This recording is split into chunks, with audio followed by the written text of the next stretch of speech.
에베소서 1장 3절 말씀입니다. 에베소서 1장 3절입니다. 찬송하리로다 하나님 곧 우리 주 예수 그리스도의 아버지께서 그리스도 안에서 하늘에 속한 모든 신령한 복으로 우리에게 복 주시되 곧 창세전에 그리스도 안에서 우리를 택하사 우리로 사랑 안에서 그 앞에 거룩하고 흠이 없게 하시려고 그 기쁘신 뜻대로 우리를 예정하사 예수 그리스도로 말미암아 자기의 아들들이 되게 하셨으니 이는 그의 사랑하시는 자 안에서 우리에게 거저 주시는 바 그의 은혜의 영광을 찬미하게 하려는 것이라. 오늘은 3절에 있는 말씀, 우리에게 하늘에 속한 신령한 복을 주셨다 하는 대목을 가지고 우리의 신앙과 우리의 믿는 원리, 자세, 이런 모든 일에 유익을 나누도록 하려고 합니다. 신자가 예수를 믿고 난 다음에 가장 당황하는 것이 무엇이냐 그러면 예수 믿기 전과 예수 믿은 다음에 차이가 별반 없다는 것일 겁니다.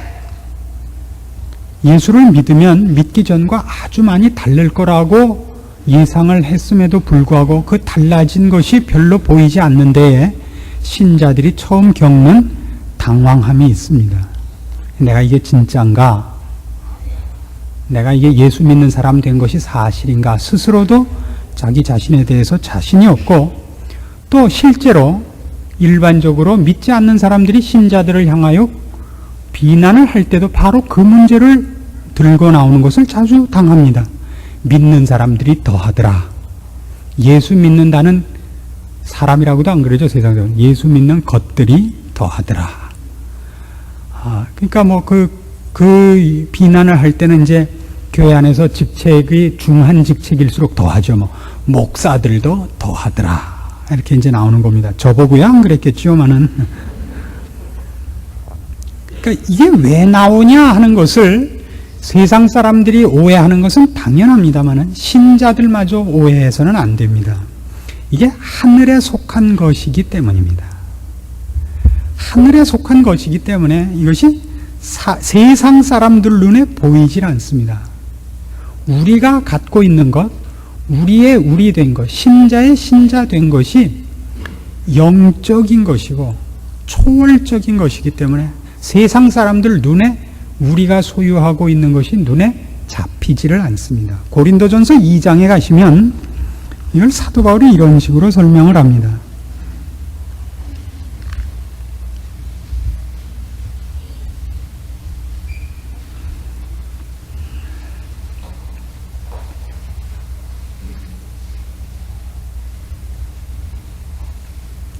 (14절) 말씀부터 봅시다.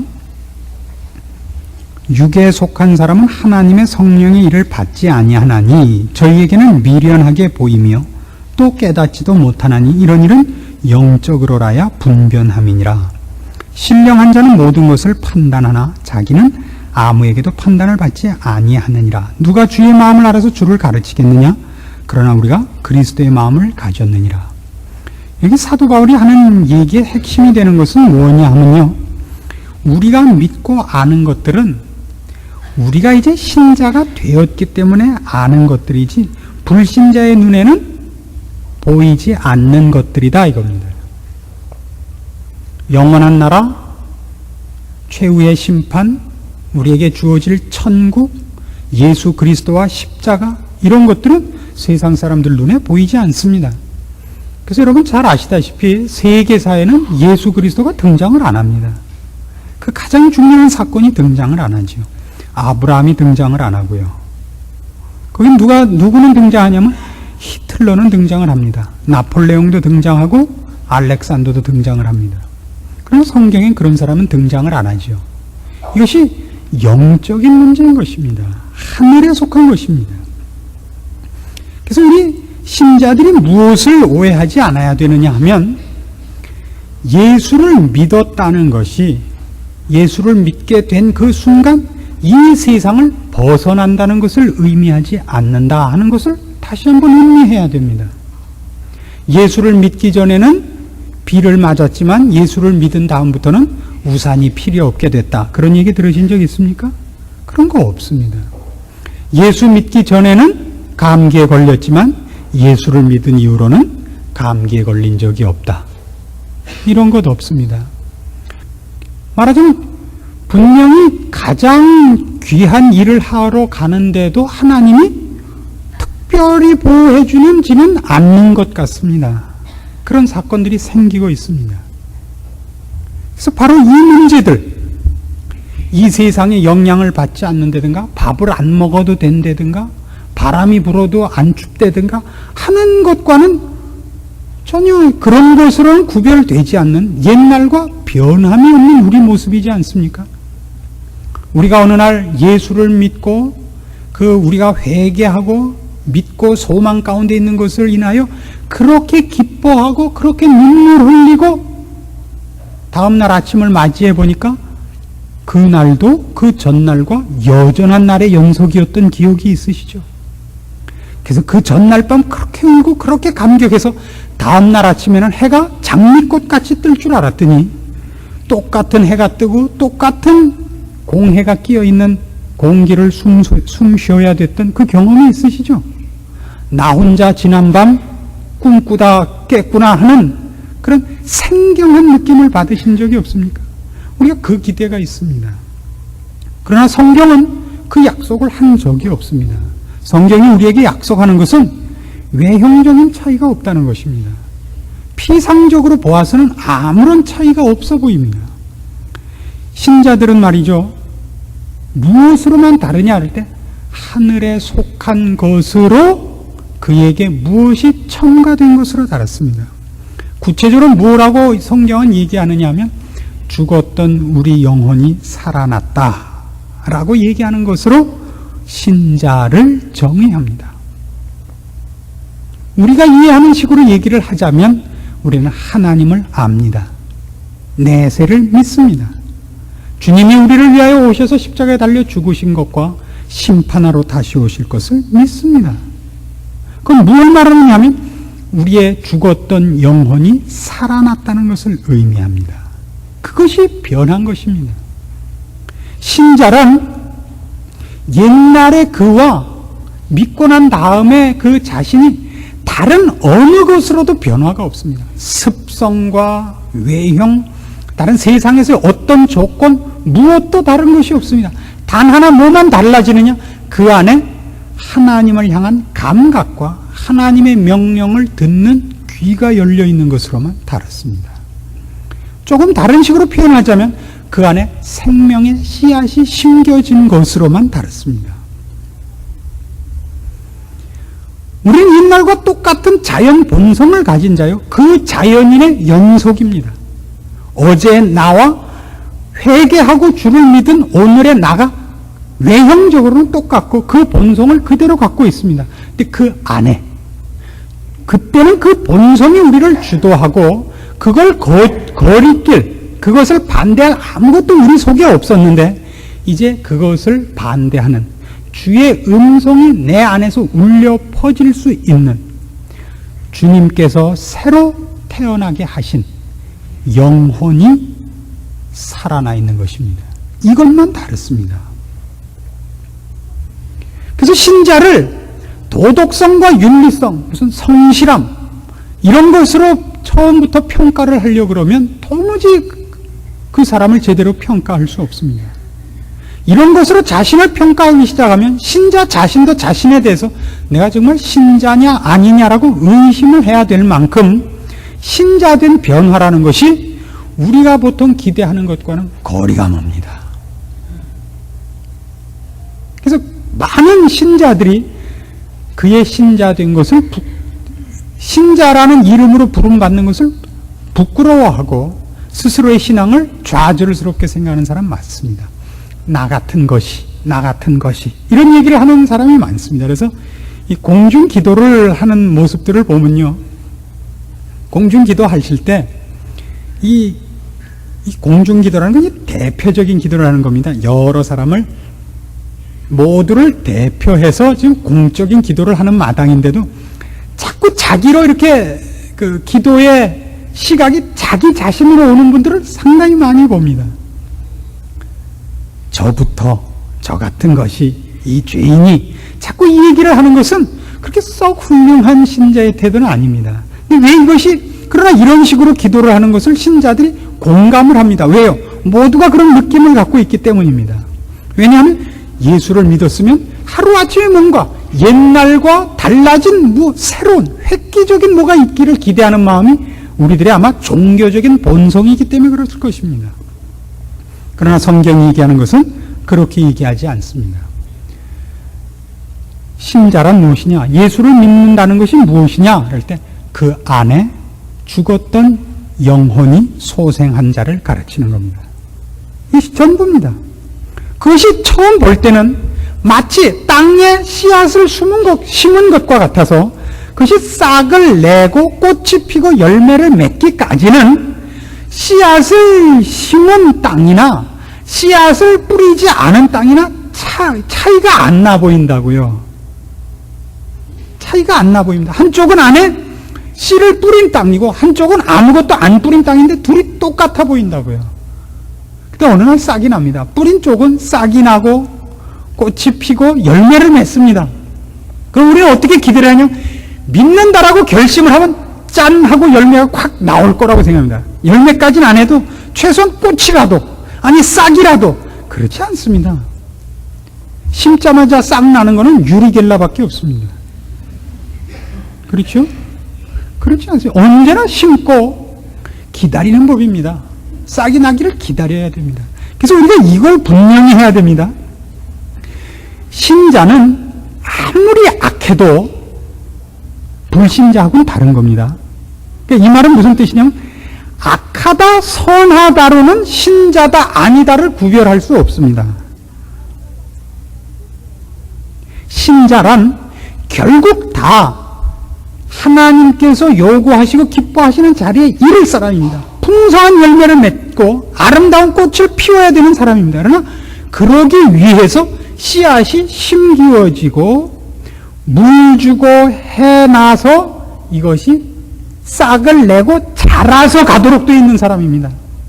시작부터 뭔가 다르고 아주 획기적이고 순간적이고 너무 조급하지 않도록 우리 스스로가 우리의 신앙을 이런 식으로 구별하지 않도록 조심하셔야 됩니다. 빌립보서 1장으로 가시면 이걸 사도 바울은 이런 식으로 설명을 합니다.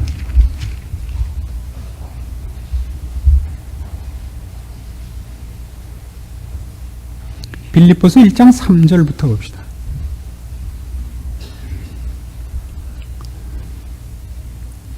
빌립보서 1장 3절입니다. 내가 너희를 생각할 때마다 나의 하나님께 감사하며 간구할 때마다 너희 무리를 위하여 기쁨으로 항상 간구함은 첫날부터 이제까지 복음에서 너희가 교제함을 인함이라.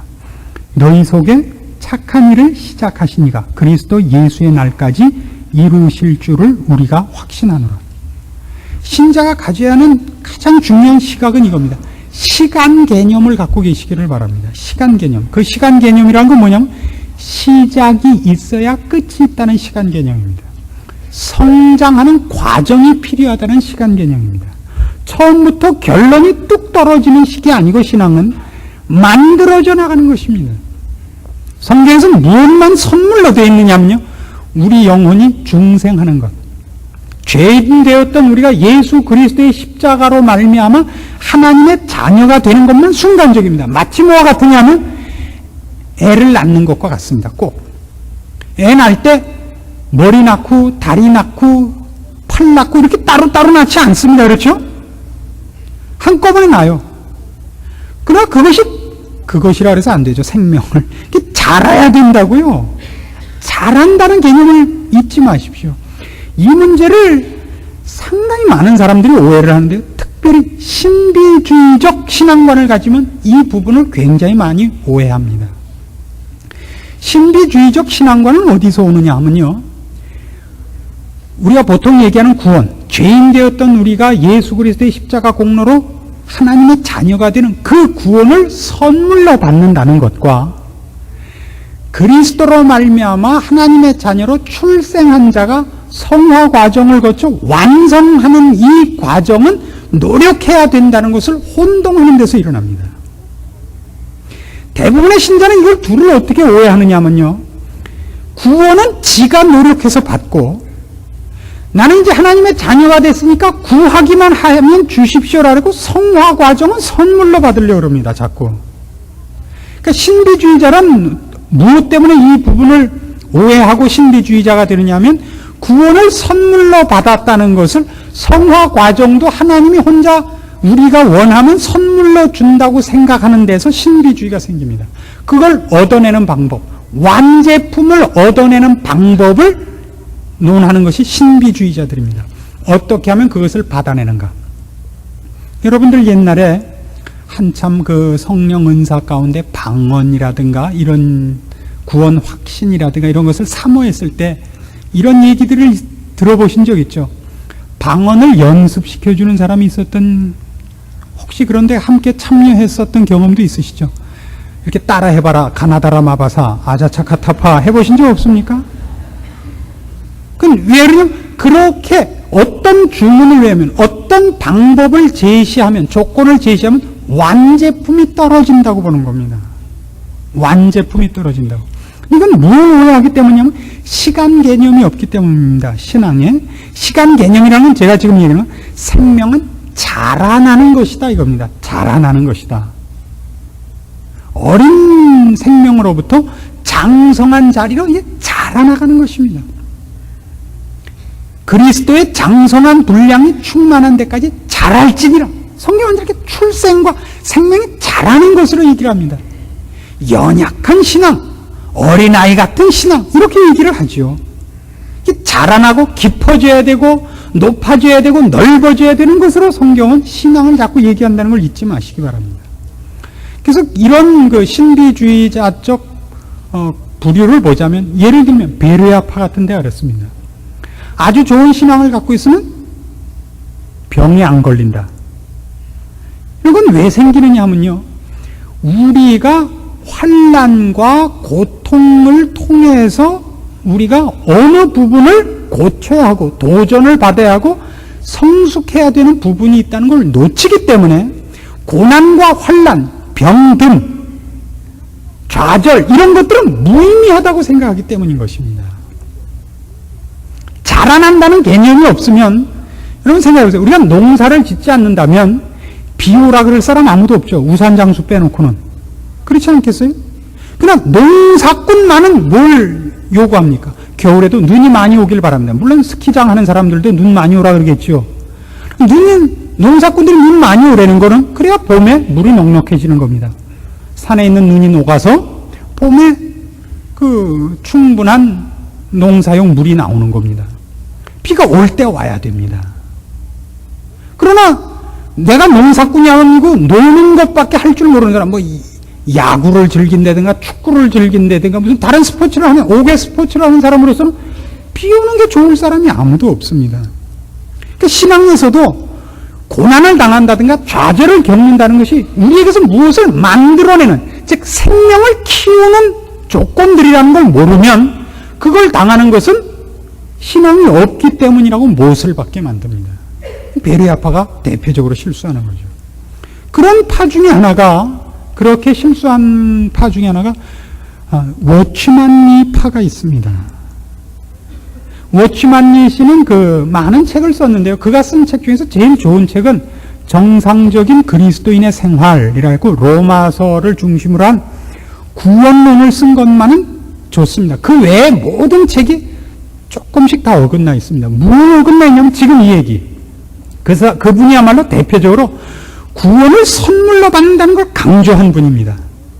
그 다음 성화, 신자가 된 다음에는 뿌려진 씨앗이 싹을 내고 잎을 내고 줄기가 자라서 꽃을 피우고 열매를 맺어야 된다는 과정을 무시하고 있습니다.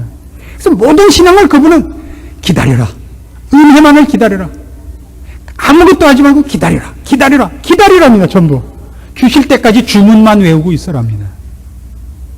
근데 이것이 얘기로 하면 참다운 신앙인 것 같고 신앙의 가장 멋진 모습인 것 같아요. 그렇지만 신앙이면 좀 뭔가 신비로워야 될 거 아니에요. 우리가 하나씩 해나간다는 것보다 기도하다가 백날째를 채우면 그날 하늘문이 열리고 미제 깡통이 떨어진다. 이게 얼마나 멋있습니까?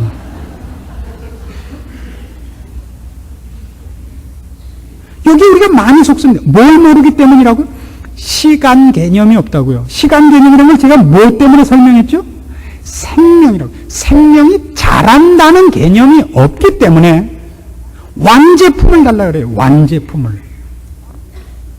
그래서 우리도 우리 스스로에 대해서 속는 겁니다. 우리 안에 생명의 씨앗이 떨어져 있고 그것이 자란다는 것을 인식하지 못하면 일단 외적 조건으로 볼 때 신자된 표가 아무것도 두드러지게 안신자, 뭐죠? 불신자, 안신자, 불신자 이 사람들하고 차이가 안 나 보이는 겁니다. 그러니까 자꾸 내가 뭔가 싶은 거죠. 그래서 그 확인을 어떤 대로 하고 싶으냐면 안에서부터 용서 숨치는 어떤 뜨거움으로 하고 싶은 겁니다. 그래서 자기를 자꾸 불 속에 던져요. 우리 주목사님 좋아하는 박수치는 자기를 자꾸 던져놓아서라도 자기를 확인하고 싶어지는 겁니다. 이건 성경적인 신자 확인법이 아닙니다. 이걸 오해하지 않아야 됩니다. 그래서 지금식으로 얘기를 하자면 결국 신자가 신자인 것이 어디서 표가 나느냐 하면요. 그가 그 마음속에 하나님을 향한 감각이 있습니다. 하나님을 향한 감각이 뭘로 나타나냐 하면 거룩하지 않은 일과 하나님이 원치 않는 일에 대해서 마음 저 깊은 곳에서부터 제동이 걸리는 것을 느낍니다. 이게 가장 차이가 나는 겁니다. 죄를 같이 질 수 있습니다.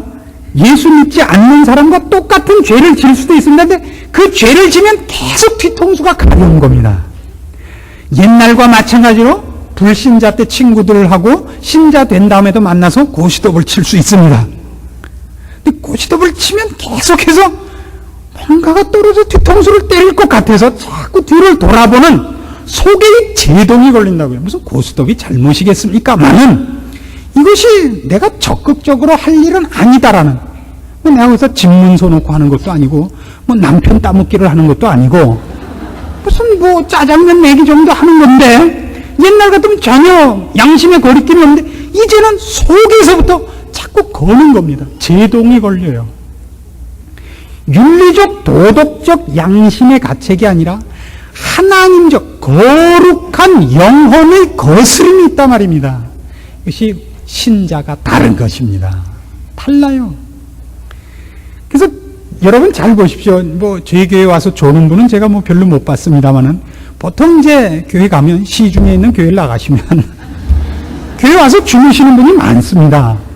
하나도 설교를 안 듣고 와서 시작해서부터 자요. 언제부터 자니까 일어나서 시작하는 순서 다 끝나고 앉으면 주무시기 시작해서.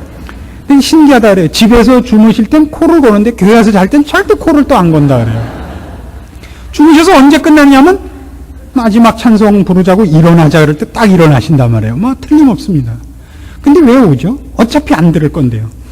계속 가면서 우리 목사님 설교 못한다, 마음에 안 든다, 마음에 안 든다 그러는데 나온다고. 왜 나오죠?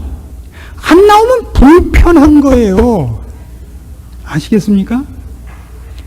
나가서 내가 계속 시비를 걸지언정 나와야 속이 편한 겁니다. 이 깊은 차이를 여러분이 인식하셔야 됩니다. 신자는 다른 겁니다. 윤리와 도덕으로 다르지 않습니다. 성실성이나 성품으로 달라지지 않습니다. 1차적으로는 그 속에 영적인 감각과 거룩한 제동이 걸리는 것으로 달라집니다. 그래서 우리는 사실은 신자된 가장 큰 표가 뭐냐 그러면 갈등 속에 있는 거죠. 모든 문제 갈등 속에 있습니다. 이젠 한 마음이 아닙니다. 옛날에 내가 가졌던 세상을 향하던 욕심과 그것을 제어하고 거룩한 것을 요구하는 새로운 영혼의 욕구가 서로 계속 충돌을 해서 나를 가만히 있지 못하게 합니다. 사도 바울이 아주 정확히 묘사를 한 데가 있습니다. 로마서 7장이죠.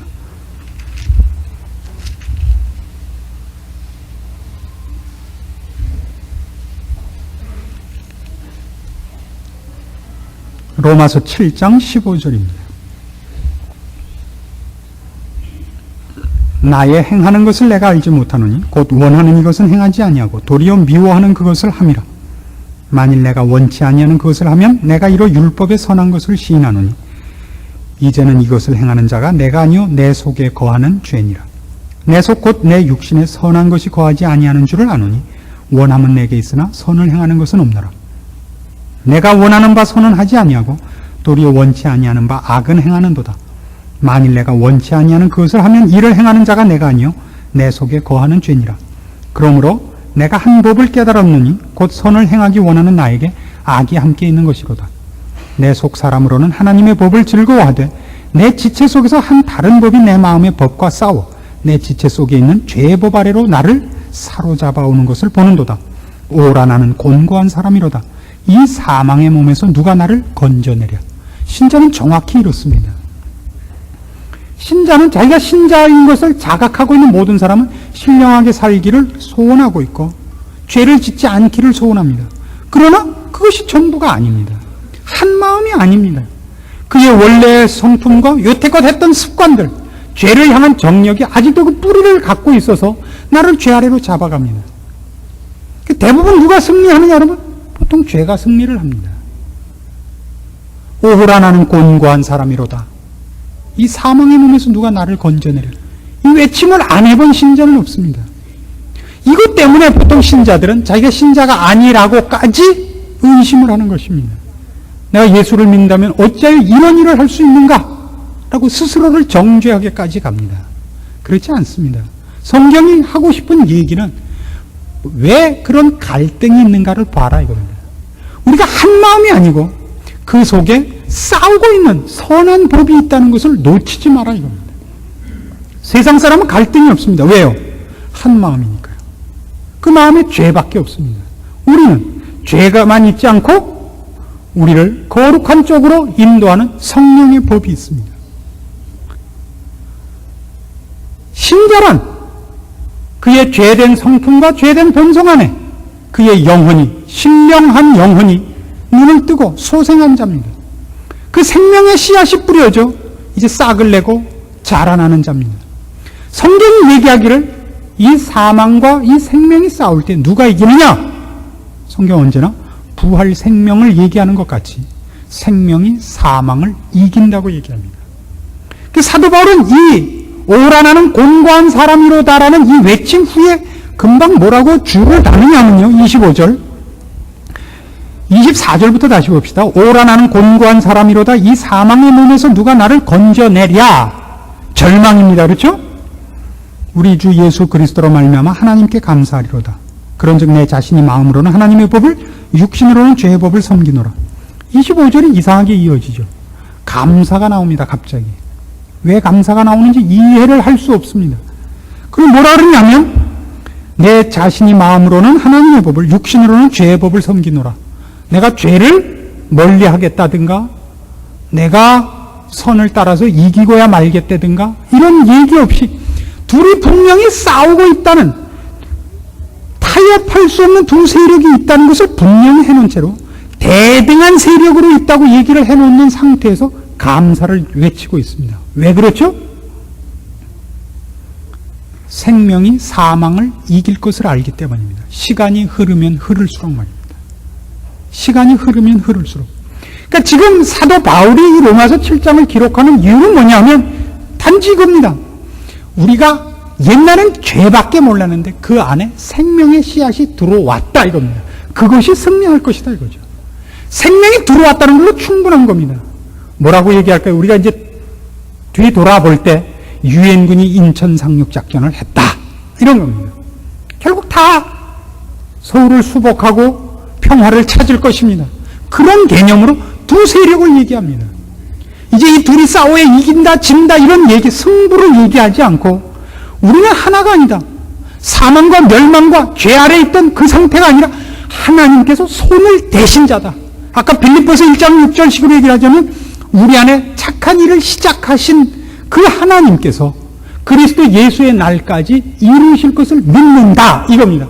그 시작이 이제 됐으니 끝이야 뻔하지 않느냐 이런 얘기입니다.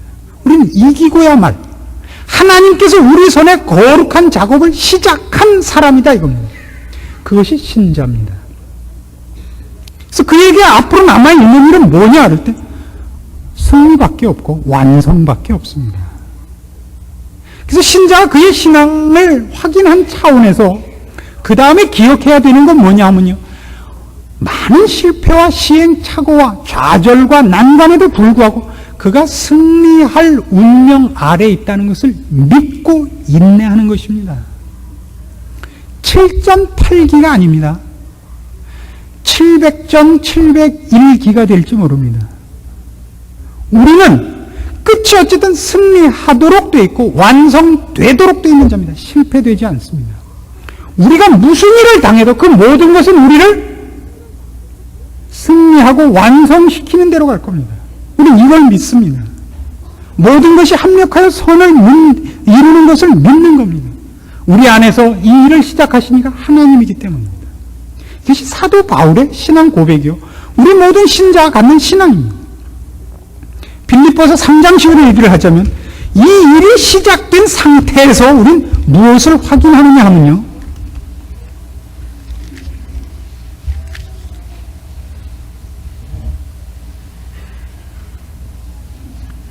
빌립보서 3장 18절 보십시오. 세상 사람과 우리를 어떻게 구별하는가?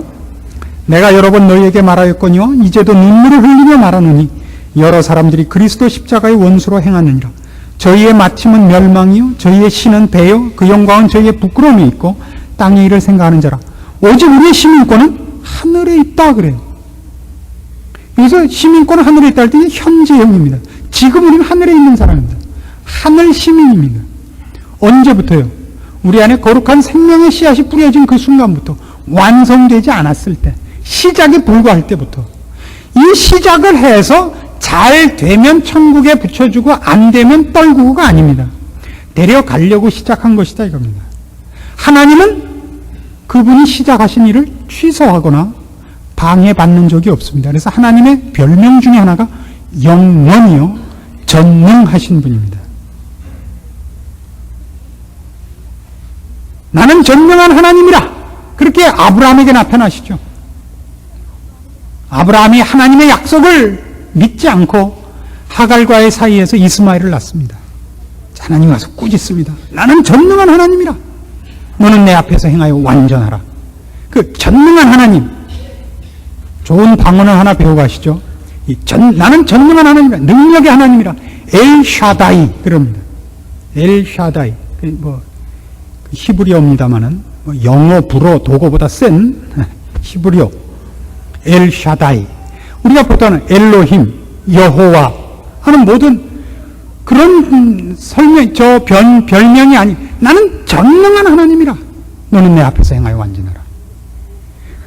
약속하신 것을 이루어내고야 마시는 하나님으로서 아브라함에게 나타나시고, 아브라함에게 하신 약속을 확고히 하시고, 아브라함의 실수와 믿음 없음을 꿰뚫고 밀어붙여 결국 아브라함을 믿음의 조상으로 세우신 그분이 아브라함을 세워 그 후손으로 삼는 모든, 예수 그리스도로 말미암아 그의 자녀를 삼는 모든 백성들을 향하여 하는 약속인 것입니다.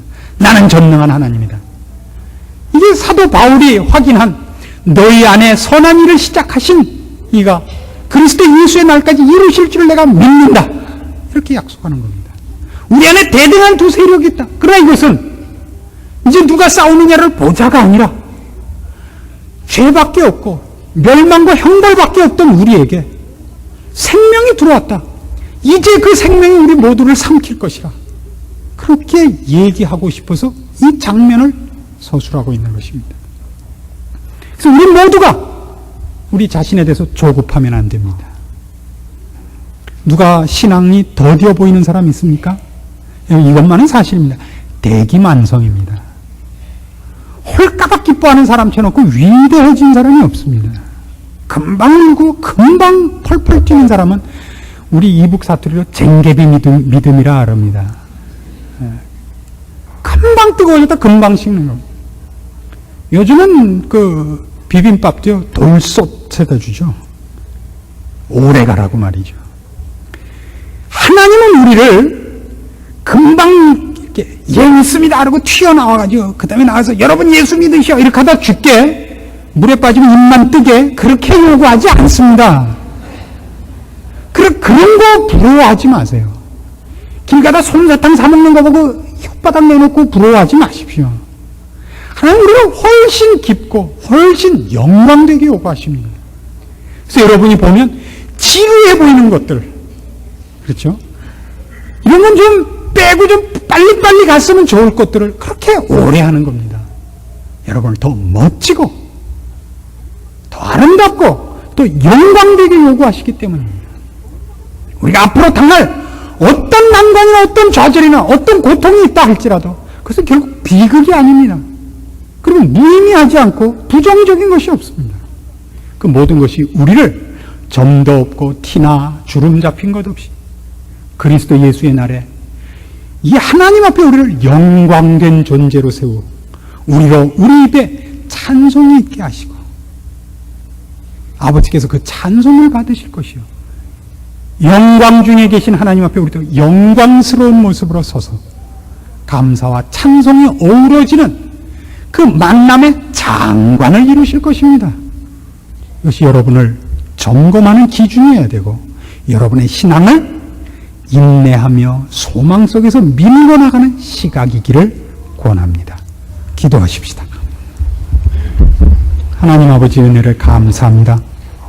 우리가 이 자리에 있는 것이 얼마나 큰 은혜이며 하나님께서 어떤 능력으로 그리고 어떤 영광된 목적으로 시작한 것인가를 말씀을 통하여 확인하였습니다.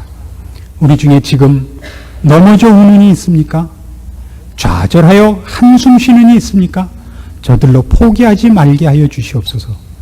우리가 가는 길을 우리가 알지 못하나 이 길을 주께서 정하신 길임을 아오며 우리가 혼자 가는 길이 아님을 아오며 이 길을 다 완주하였을 때 우리가 정금같이 나올 것을 믿습니다. 오직 우리 마음에 인내가 있게 하시고 충성됨이 있게 하시고 감사함으로 우리 하나님의 인도하심을 단마음을 가지고 순종하도록 지켜주시옵소서. 그리하여 그리스도의 장성한 분량에 이르게 하시며 영원한 나라에서 영원토록 우리 주를 찬송하기에 부족함이 없게 하시옵고 자신을 주 안에서 키우는 일과 또 그 과정에서 이웃과 덕을 나누며 주의 영광을 증거하는 일에 쓸모있는 인생이 되리라 결심하는 저희들 다 되게 하시옵소서. 예수님의 이름으로 기도합니다. 아멘.